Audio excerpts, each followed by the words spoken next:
Here we are, the inaugural, historic, first ever episode of City Postgame Live. Thank you guys for joining us. We just watched the match versus CS Emelec. Just a few announcements here to start off the show. Obviously, this is not an ideal setup. We're in Chris's apartment. We're talking at a MacBook that's on top of a piano. These mics aren't hooked up to anything. So this is our preseason 2. We are still going to have the call-in line. We still do want your questions from Twitter and through the Facebook broadcast and any other way you guys can imagine to get in touch with us. I got to tweet out I'll tweet out the number in a little bit after we get a little bit into the show. So let's get right into it, guys. For those of you who may not know and have never seen us, obviously, because we run a podcast. We are the hosts of the NYCFC Nation podcast. To my right is Andres Emilio Soto.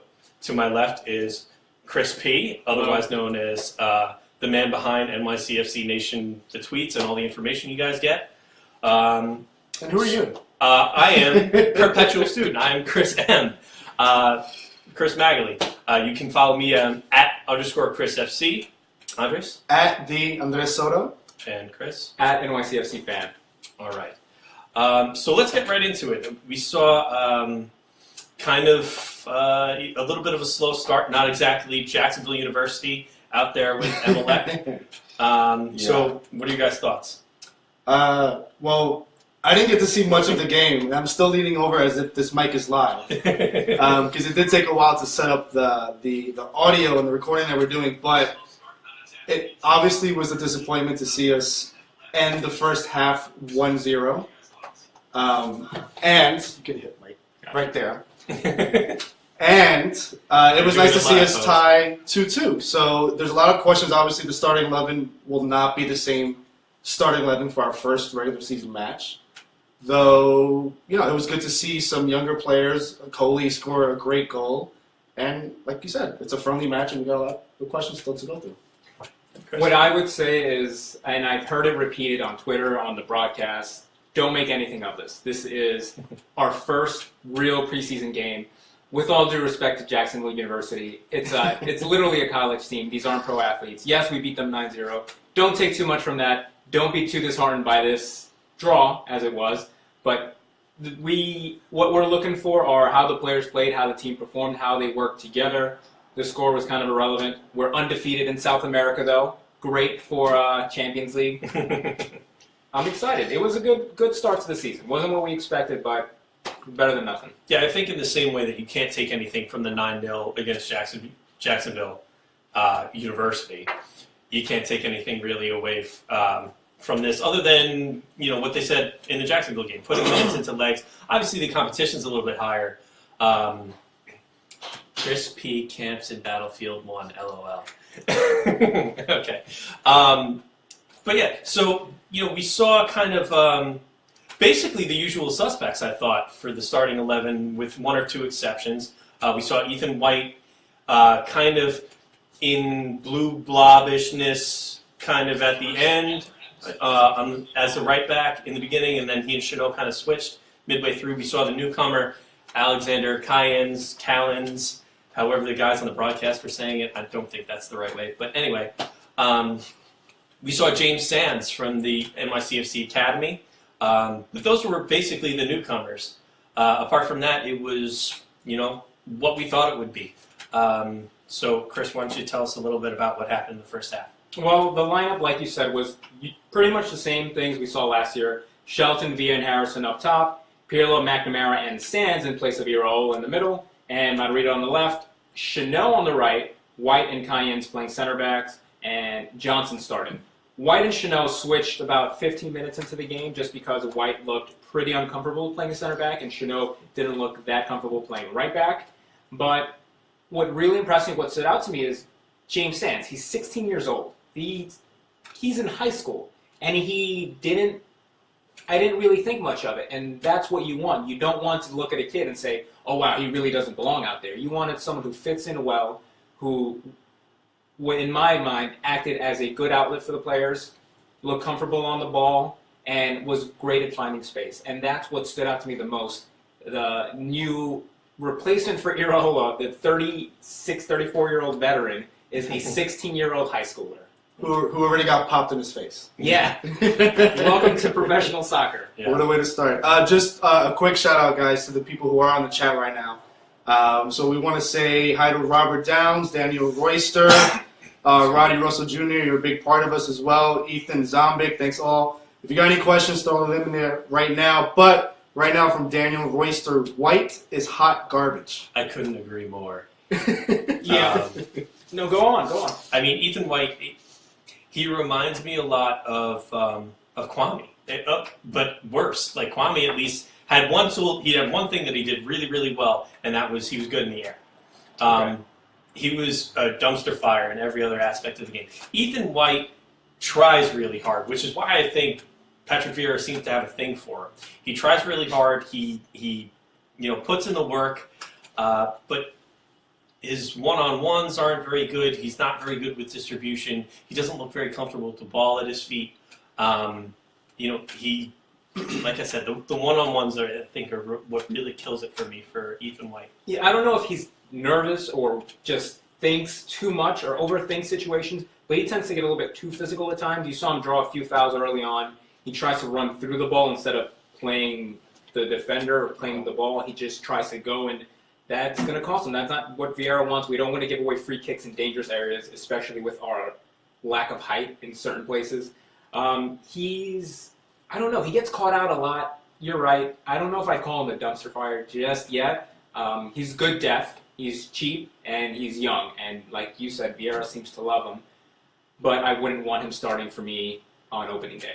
Yeah, I don't think he's going to be our starter, left back or right back. We've got those settled down. He's a great photographer. He's got an eye for the camera and great shot. But like you said, you can see him hesitation. When he's under pressure, there was a point where the ball went out of bounds. He blocked off the defender. That's typically like standard defending protocol. But Carmore, who's also on the chat with us, says, let's talk about T-Mac. Can't play central midfield.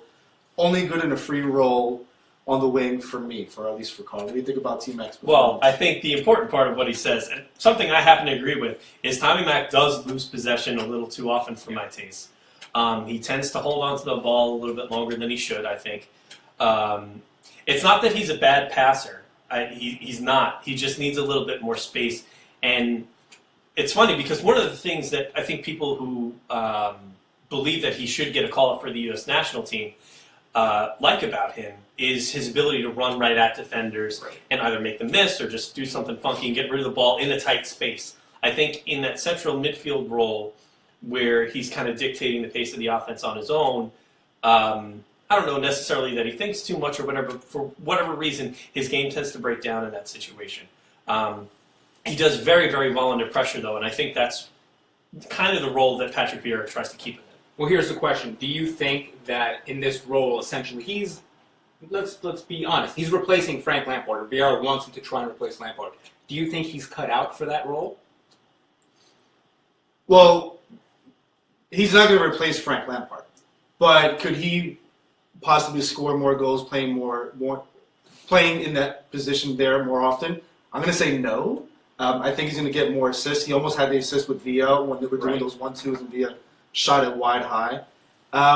But, as we saw last year, Tommy Mac had a specific role, and now we're asking him to increase his role. And I think if we do that, for me, he's not the type of player to actually be able to expand. Hopefully I'm wrong, but just seeing what he did from last year, I think eventually he's going to phase out. What I saw he did well, though, and no, let's not shit on Tommy Mac for No.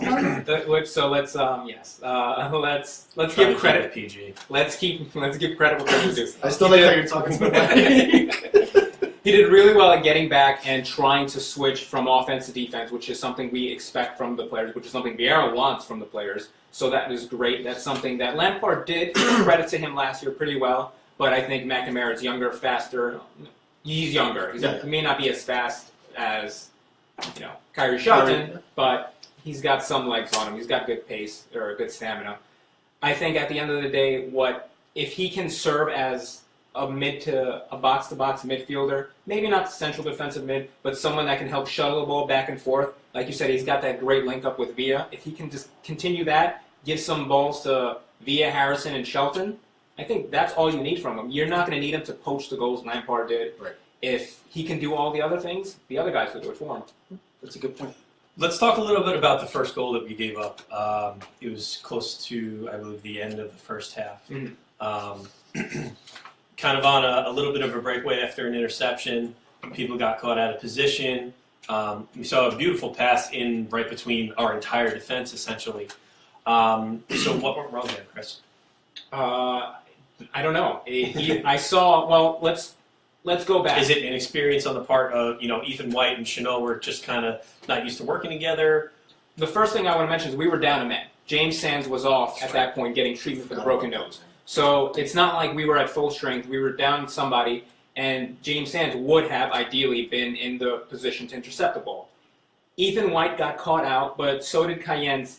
Cayennes, I feel like, got caught out more on that time, which you expect to happen. It's his first real game with everyone around him.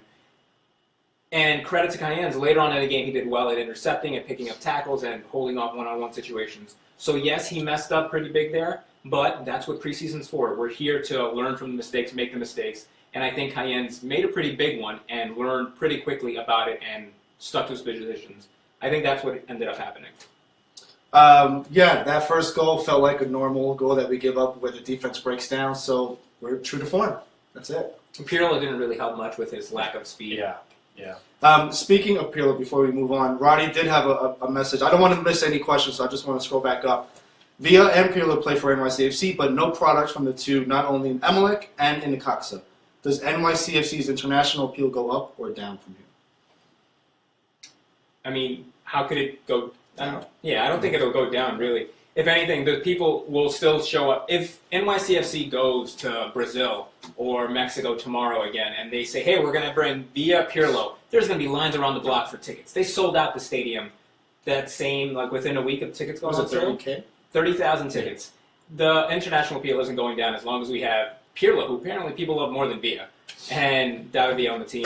With young guys coming through, Matarrita, people know from CONCACAF, from the Costa Rican national team. There's still that international appeal. We may not have Lampard. Hopefully we'll get a third DP in before the season starts, but I don't think our appeal is going anywhere just yet. Yeah, I think it's hard to ignore the fact that, those DP spots are, a lot of their value is held in their international appeal and their marketing appeal. You bring in a guy, say like Jovinko, who, you knew he was going to be good, but he really, you didn't really know what you were getting until you started playing for Toronto. And now he's a household name in MLS fandom. He's obviously well worth the money. But I think NYCFC has established themselves as a club who's going to go after guys that they can market. Right. The Pirlos, the Villas, the Lampards. We'll see how that jives with Patrick Vieira's desire to get younger. I know Reyna wants to get younger too. I wouldn't be surprised to see, because we're going to have David Villa. You think he's going to get extended for probably at least one more season, if not two, right? Well, he said he was in discussions with the team, I think in an interview with Grant Wall late last year, to extend his contract. He was quoted by, I forgot who, I think it was the New York Post, saying that they're still in talks, that contract hasn't been extended yet, but they're still working on it. So I'm pretty sure we'll see Villa stick around a little bit longer. So, I think, David Villa will kind of carry that marketability even after Pirlo retires, and we'll be able to use those two slots. Maybe we'll be able to get a little bit younger, go with somebody maybe not as well known in the international soccer universe, but still good, and maybe they can make their name or his name for himself here in New York City. Yeah. Why is Chris M the only one not wearing a proper shirt? I see Chris, get serious like your co-host. So the plan was, I was going to wear a collared shirt, but I was running around doing all kinds of pre-production stuff. None of my shirts are ironed, so you get the NYCFC Nation swag. I'm sorry. For the March 5th match, which I think is probably the next one I'm going to be doing at Playwright, I will be wearing a collared shirt inside. Yes. Let's go to Tony Larson's quote. Not really a question, but a statement. We saw an NYCFC keeper actually catch and hold on to a ball during play. Not in preseason videos, not in photos taken, but he actually did it during a game. How big of a change is this from Josh Saunders last season? I think it takes a lot of pressure off the defense. Not having to deal with rebounds it's tongue-in-cheek that we say we're not used to this kind of play from the goalkeeper position, and we're not. Josh Saunders was a good shot stopper, at least in that first season. I know some people won't agree with me there, but that's okay. You can't underestimate the power of holding onto the ball and just not letting it ricochet anywhere. You stop the play dead there. You allow yourself to get reset.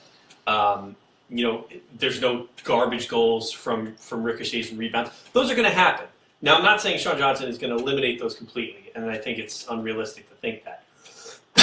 Excuse me. There are still going to be bad goals. This is NYCFC, after all.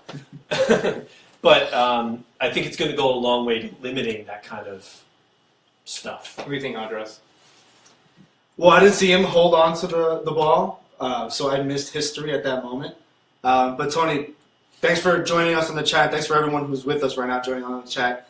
It was good to see Sean Johnson. I didn't see how many shots he blocked. You guys told me I came here 15 minutes late before the game, after the game started, and there weren't any direct shots from what I remember. And that's the question I asked.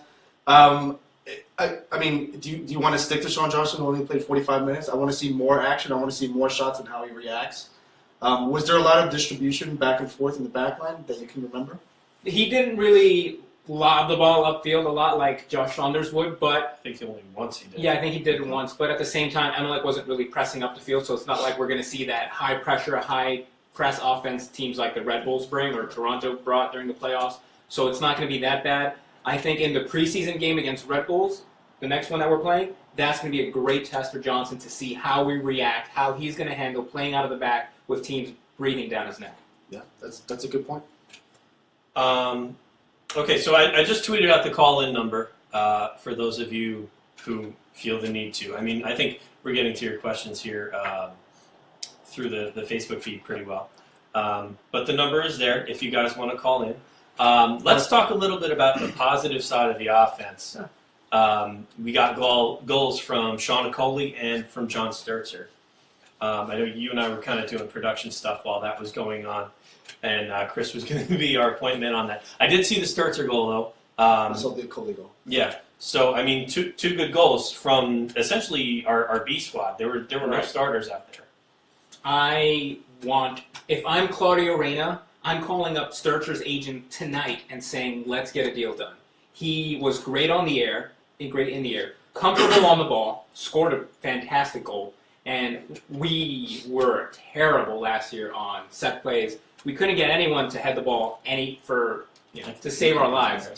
And at the end of the day, if he can provide that not just as a backup, but as a cheap bench option to replace guys like Tommy Mack when he comes out, or Pirlo if he's hurt, because let's be real, he's getting old, I think he's a perfect addition to the team. He has MLS experience, and he just looks like he fits the system really well. Again, it's only one game. He can go out against the Red Bulls and get destroyed.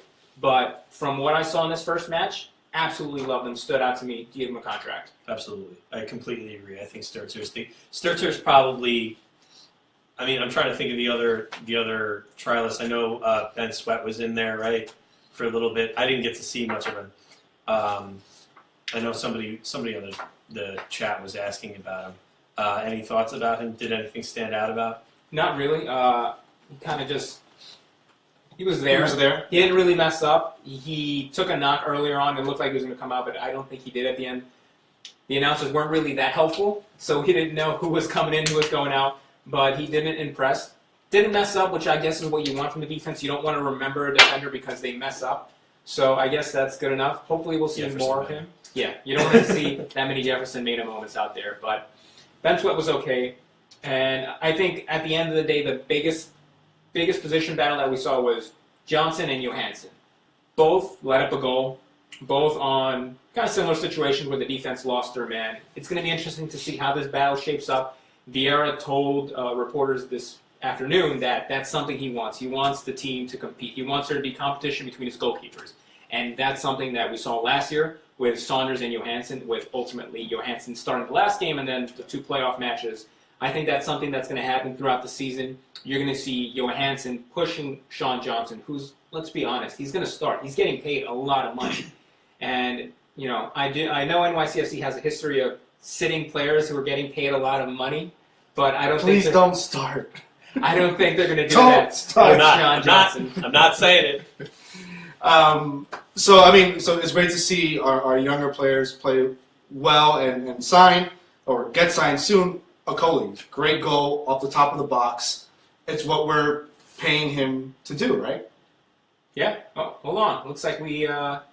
We got a phone call coming. Ooh, we have a phone call. Hello, caller. So just so I can get this out of the way right now. In the future, we're going to have the phone hooked up to the audio, so you'll actually be able to hear them. Right now, you probably can't.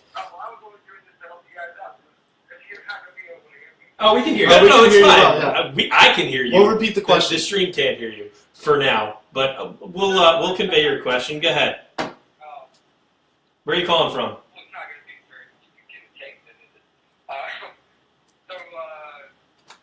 Long-time listener, first-time caller. I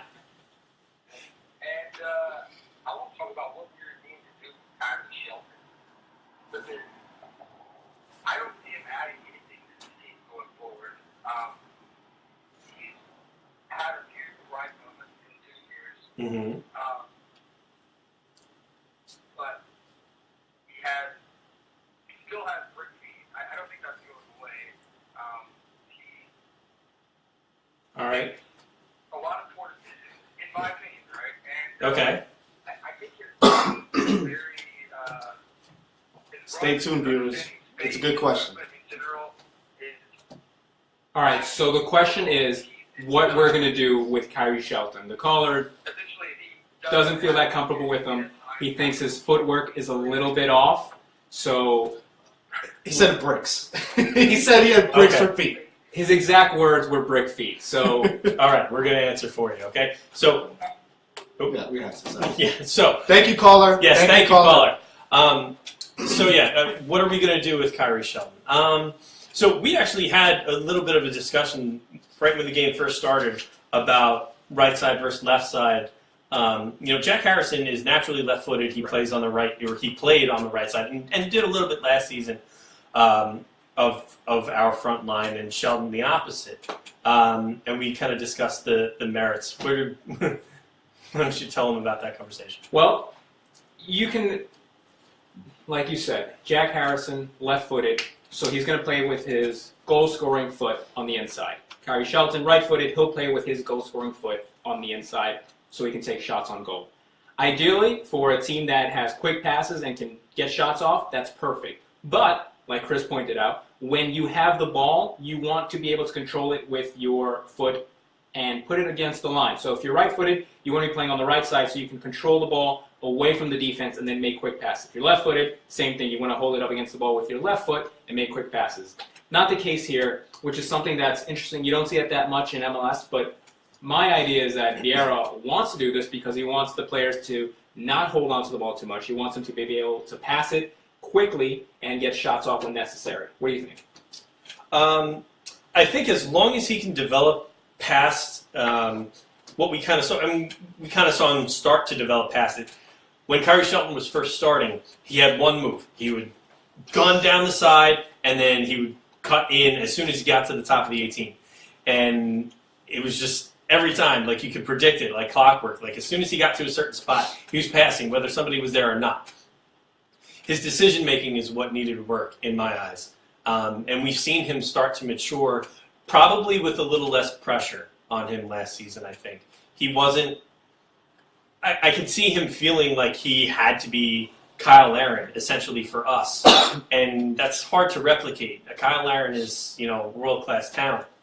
At least in this hemisphere. He probably put a little too much on himself. He got his confidence back last season. We saw him start to mature a little bit. Where his ceiling is, I don't know, but I think he's a solid player. What do you think, Andres? Yeah, I think he's a solid player coming off the bench. I don't think we have many options that play his style. He's quick. He's still young. He still has a lot of growth. Where his ceiling is, we don't know yet. Right. But you can see last year, he's got a few more goals under his belt. He's got a few more assists. He gels well with the team. He's probably the only guy who could get a header on a corner kick. He's got the height. So he's got some value. Yeah, he doesn't have second pick value compared to Laren does, but he's going to be one of our players that's going to be on our team for the next 3 to 4 years. But maybe the man coming off the bench, not a full-fledged starter for the entire season. Well, you're talking about draft picks, and it's natural that we should mention Jonathan Lewis wasn't with the team today because he was with the U.S. national team, the U20 national team, and he was our #1 draft pick this year. So I expect Lewis to be getting that left wing position. Shelton, like you mentioned, Andres, is great off the bench. We saw that last season. He did a phenomenal job coming in late, giving the team a boost of confidence, a boost of speed, and the fresh legs off the bench. And he scored a lot of goals for us, got a lot of assists late in games when we needed it. And I think that may be his best role right now, unless he changes his game, which we've seen him already do, so there's hope for him for the future. But I think Shelton right now is best as a option coming off the bench, unless he is able to work on his hold-up play and is more confident just with the ball and moving in the box. And, I mean, he's also, almost like all our players, like McNamara, they're very streaky. So when you have a Kyrie Shelton who's on fire, you put him every game and you let him start until he slowly fades away. And I think that's a lot of our players. When they're on fire, keep them playing, and then eventually you see they'll fade out. Then, put them back on the bench and let them regain their Andres brings up a good point, too, about height. That's something that we kind of saw change a little bit in the offseason here, too, with the addition of Sean Okoli. So now our attacking, or like our midfield and our forwards are not tall, apart from Shelton and Okoli. So if we get to a point where we need to change our tactics, where we need to start lofting in crosses and getting on the end of headers, David Villa can do that, but it's understandably easier for a guy who's almost a foot taller than him. I mean, that's exaggerating. But, you get a guy like Shelton, you get a guy like Okoli in there just to change it up, give a different look to the defense. I think there's certainly a role for him to play. Whether, he starts a match and we're in that vein of attack where, we're going to be trying that kind of thing, maybe we will, maybe we won't. It'll change based on the opponent. But Kyrie Shelton definitely has a role to play. Yeah, sorry, I had to give a thumbs up. Carmel said, no, not as a sub, just on the bench. So, yeah, thank you, Carmel, for that. What do you guys want to go next to? I want to talk about Matarrita. Okay. And the fact that it's the same thing as last year, which is to be expected because it's what Vieira has told him he wants to do. And that is simply to hold, please, move up, get the ball up, and get into good scoring positions. And I think that's something that's going to come back to bite us, as we've seen a few times. But that's what Vieira wants. So let's go to the call. Okay, we have a call here. Caller, where are you calling from? It's Rob from Long Island. Hey, Rob from Long Island. Thank you, Rob. What's your question for us, Rob? Hi. So in our squad, we got third from Maryland, P.O.V from UConn, Lewis Packering, all these big boys coming out of the Right. NCAA. Harrison Okoli from Wake Forest. Do you think that the city scouting group is going to start focusing on the NCAA pool for New York City FC this year, or in years in the future? That is a great question. Because he brought up all the young... I'm going to hang up and we'll answer, okay? Thanks for your call, man. Okay. He brought up all the young talent being scouted by NYCFC, brought up through college. We moved up twice in the 2 drafts to get high draft picks from college in Harrison and in Lewis. And the question is, are we going to see CFG not really focus that much on big international signings, but try to focus more on the American pool of college athletes? What do you guys think? I didn't even think about that. But, I mean, just looking at it quick facts right here, compared to their first year where everything was international, I think it's just because we're just trying to draw in as many players as we can, and we have a pool of players. But we need youth players. We need, MLS is not known for an international exposure, and how many people come from overseas and don't adapt to the game in the MLS. And so maybe these international kids, 1, cheaper, 2, they'd be prime candidates for bigger clubs down the road, or Manchester City's scouting system, but they're probably quicker and they might be more adaptable to the style of play that the MLS has.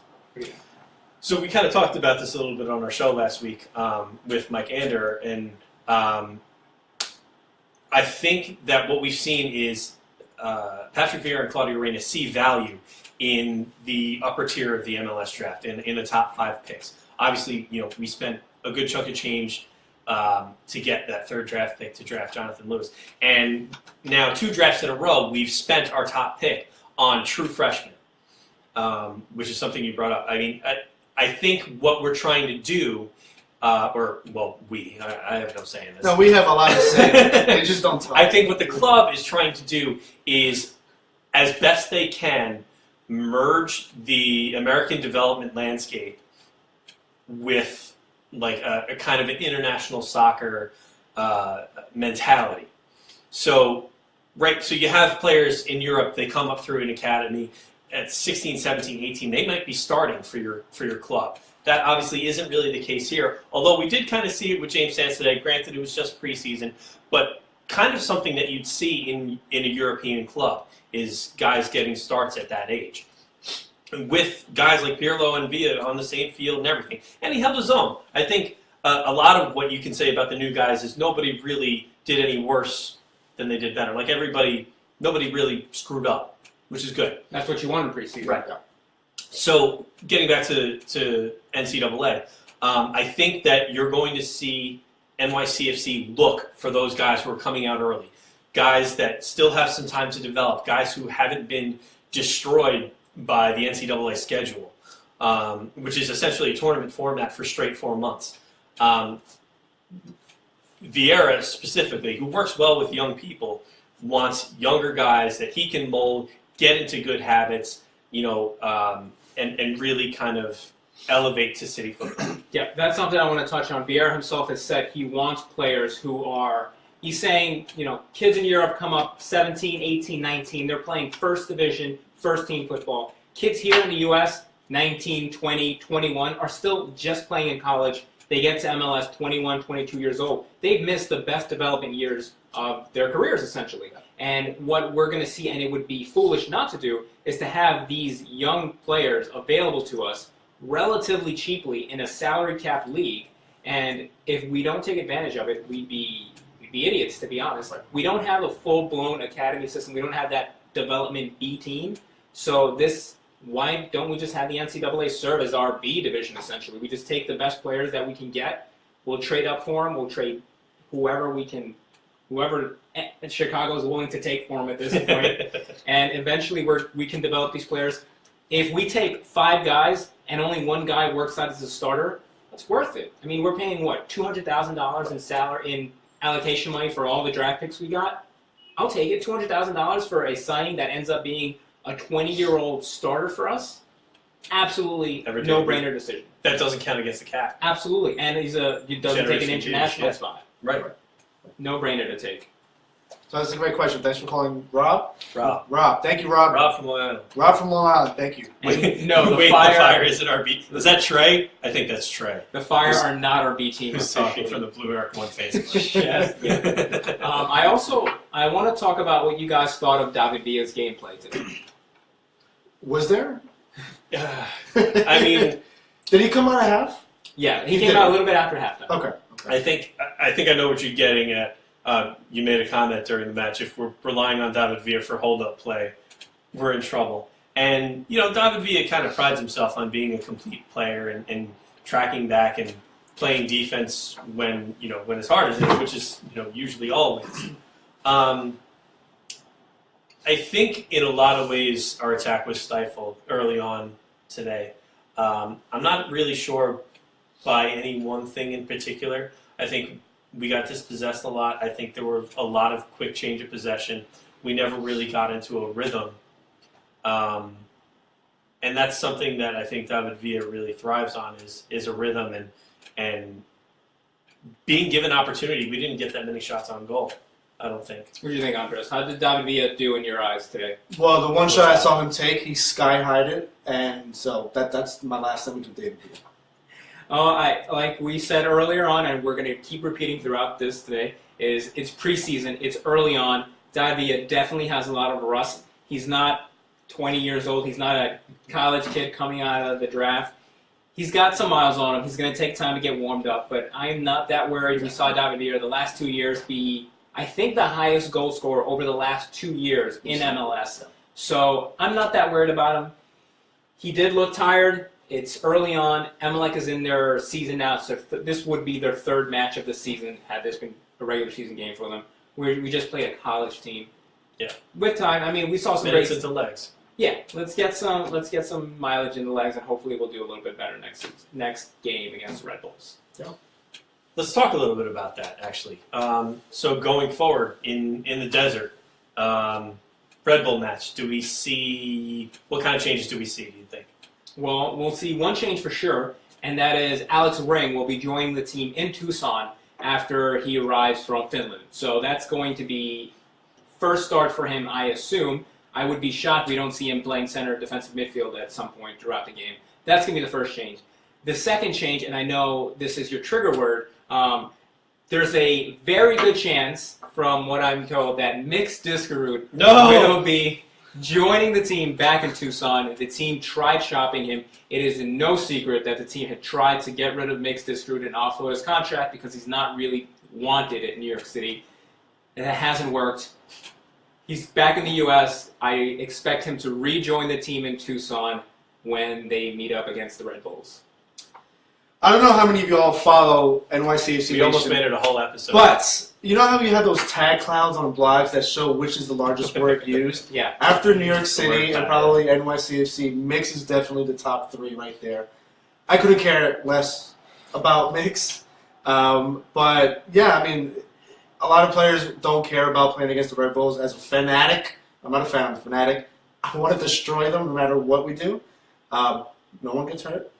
But, yeah, it'll be interesting to see what the new players come and bring up. Chris over here is cracking up. What's going on in the chat over here? Tell me. There's a lot of comments about Mix.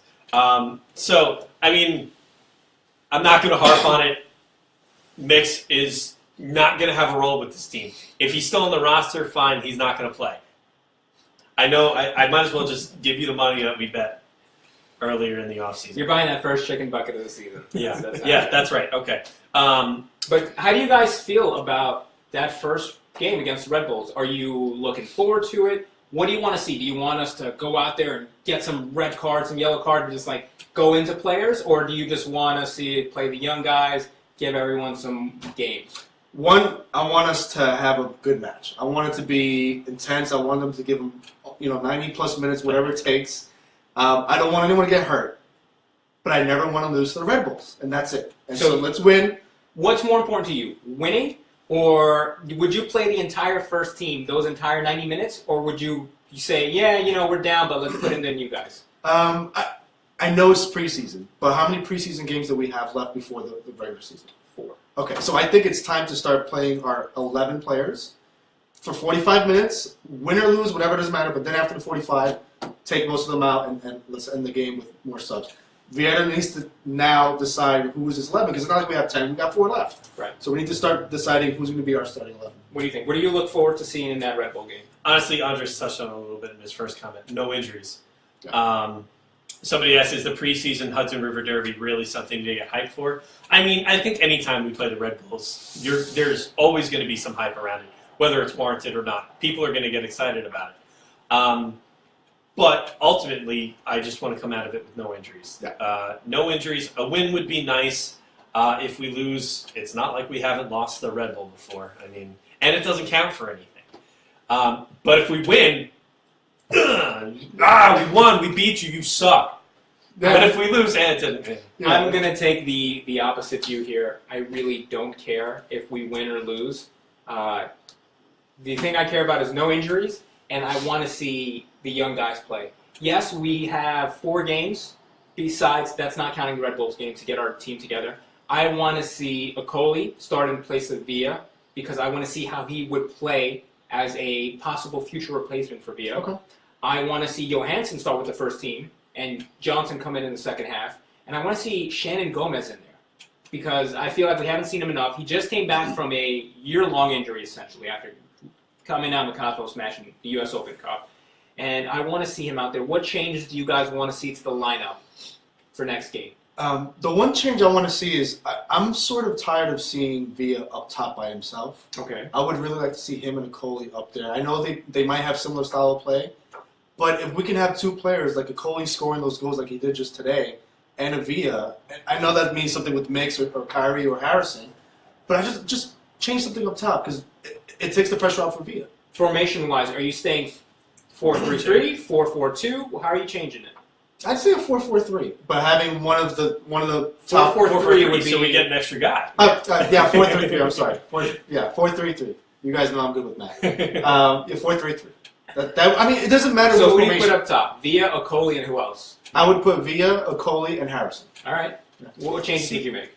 Now that's something I saw. Somebody had submitted something to Reddit with Okoli on the outside, and to my knowledge, he's never played on the wing or on the outside or anything like that. It would be interesting to see if he would accept that role. I think if anything, you move Villa out to the left and keep Okoli in the middle, if that's something that you wanted to do. But what do I want to see in that match specifically? Did we see Miguel Camargo today? No, I don't think we so. did. Oh, you're right. I forgot about him. Yeah. Camargo hasn't joined the team officially yet. I think there's been some. He's been. He's part of the team, but he can't play in games just yet. I believe. I'm not sure if that was Camargo or Cayennes. One of them is having. Well, Cayennes Cayennes played today, so. Yeah, well, that's the thing. I think Glenn Crooks talked about it. Cayennes can't play in the U.S. because he doesn't have his work visa. That's what But I think Cayennes could play in South America because he has a South American. He's able to play there. So one of them has that situation. I want to see Camargo. Where would you play Camargo? I would play him center mid. Who would you replace? T-Mac? Pirlo? Honestly, either one. Either one. I would like to see how Tommy Mack played with another, kind of a more play-oriented center mid. So who's your three in midfield? I guess it would be Tommy, Camargo. I would love to see James Sands again.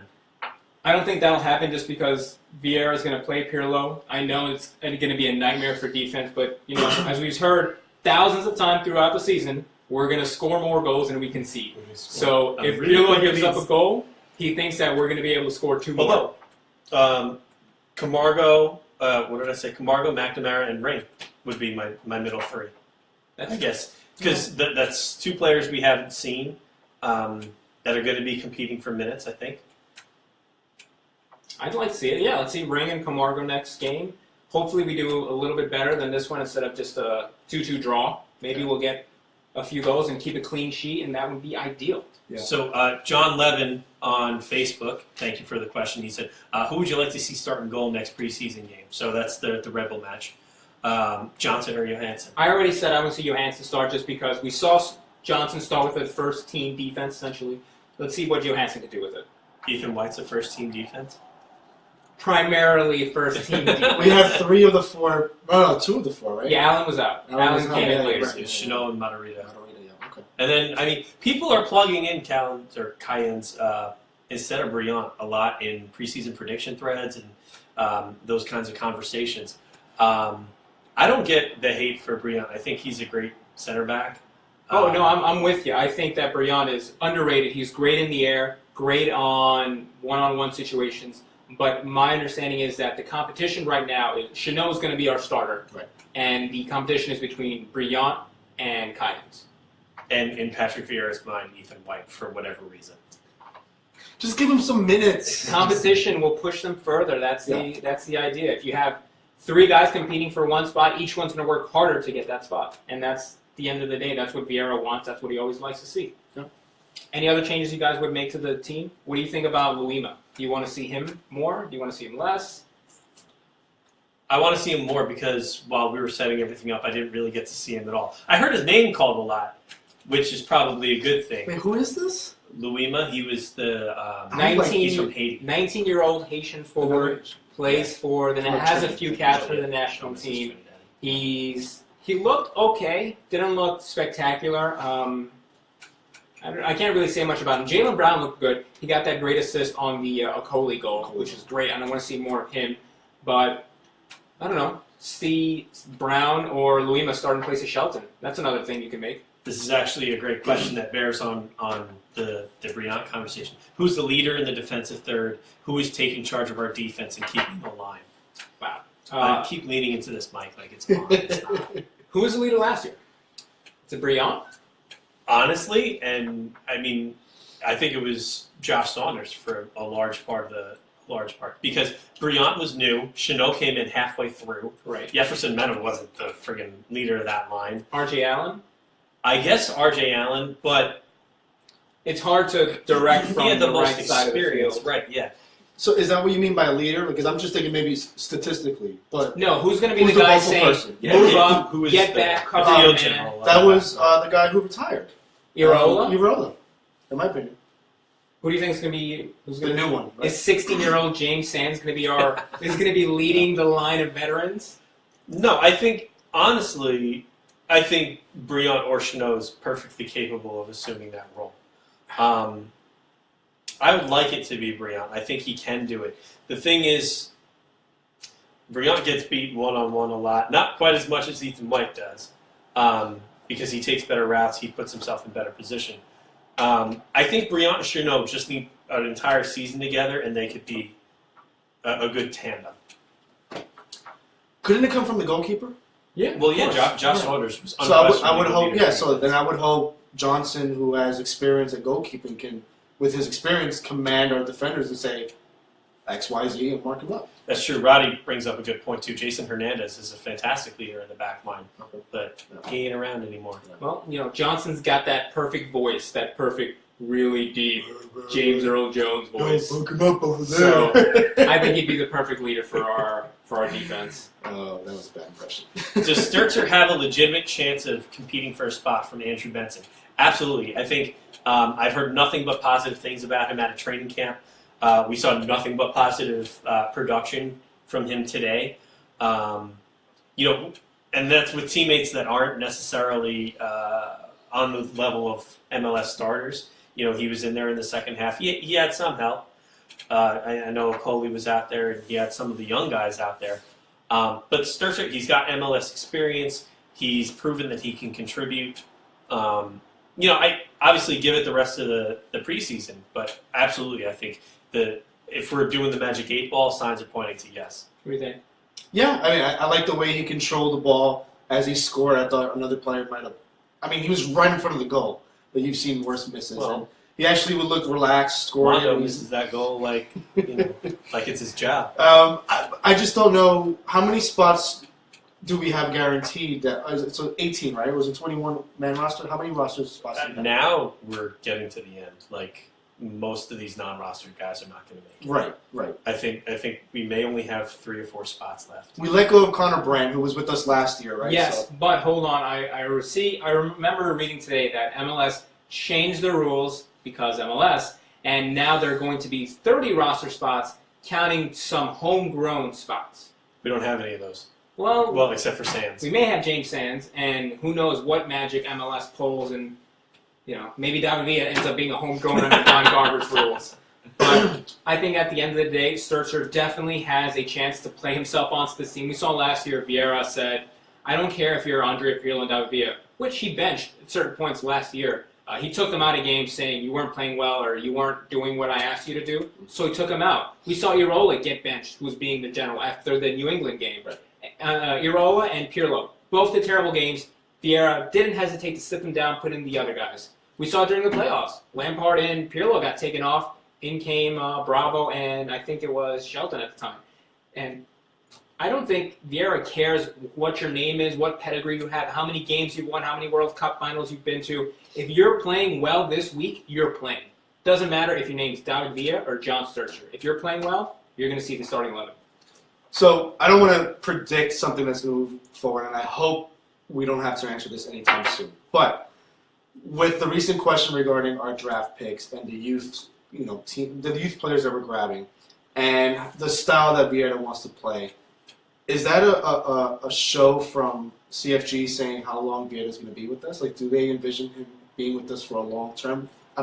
Long term to me is at least minimum 3-4 years. Well, Vieira said he has I think he said a 4-year contract, and he said he plans to be here every single one of those years unless he gets sacked. So I don't think Vieira has any plans to go anywhere. Pep Guardiola at CFG is probably not going anywhere. He's getting a lot of money.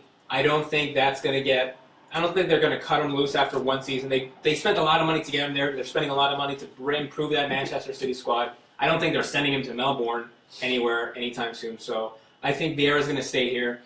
We heard rumors in the offseason that he was linked to Sunderland. He was linked to Sunderland a few years ago, but Everybody's linked to Sunderland. Yeah, I'm linked to Sunderland.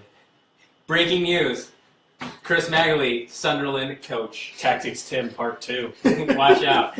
At the end of the day, I think Vieira, from everything that in my interaction with him, from things I've heard from people working with the club, he's very, very thorough and careful about what he does. He's going to take his time, and he's not just going to jump to England because there's a chance. He's going to want the right team, the right players, and the right team around him, the right front office, that's going to help him do that. So if a team comes knocking tomorrow and says, Patrick Vieira, come take over Crystal Palace, Vieira's going to say, well, you know what, let me take my options. You don't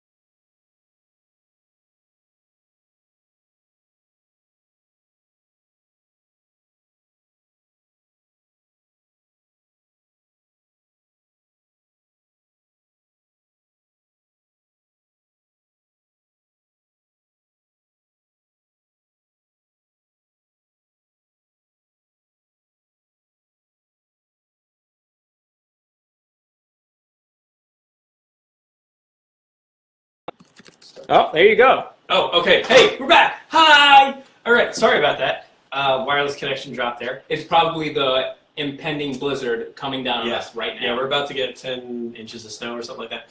Anyway, we are here at the end of the broadcast. 1 hour. Yeah, a whole hour. I didn't expect this to get that far. So thank you guys for joining us. I mean, clearly you guys played a big role in getting us to the 1 hour. So thank you all for watching, for sticking around the whole hour.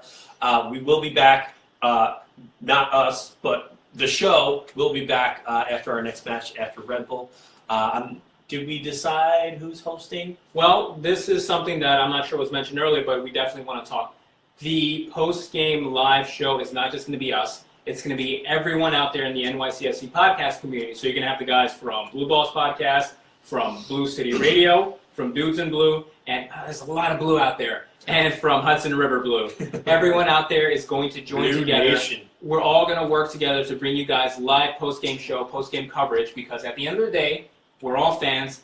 We're not really getting paid to do this. No, wait. We're not getting paid to do this. I'm not fake getting paid. Yeah, we're not really getting paid. We're not getting paid. We're not getting paid to do this. We're doing this because we love it. We want to share that love with everyone, just like you guys who are out here contributing in the comments and are out there supporting. So at the end of the day, whether it's us, whether it's a rotating cast, we're going to be here at every post-game away show, and we're going to bring you live comments, analysis, and later on, some comments from the players, comments from the coaches, ideally, if we can work all that out.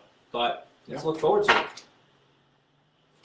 So I just want to thank everyone who spent the last hour with us. I think we had about 30 people at one time, which, in my opinion, is pretty good for the first preseason post-match. Yeah. I recognize. So thank you for calling. Don't forget, is this the phone number right here? Yes, 646. For those who are watching this after the live broadcast, if you want to call in, write this number down, put it on your phone, 646-493-1904. Again, 646-493-1904.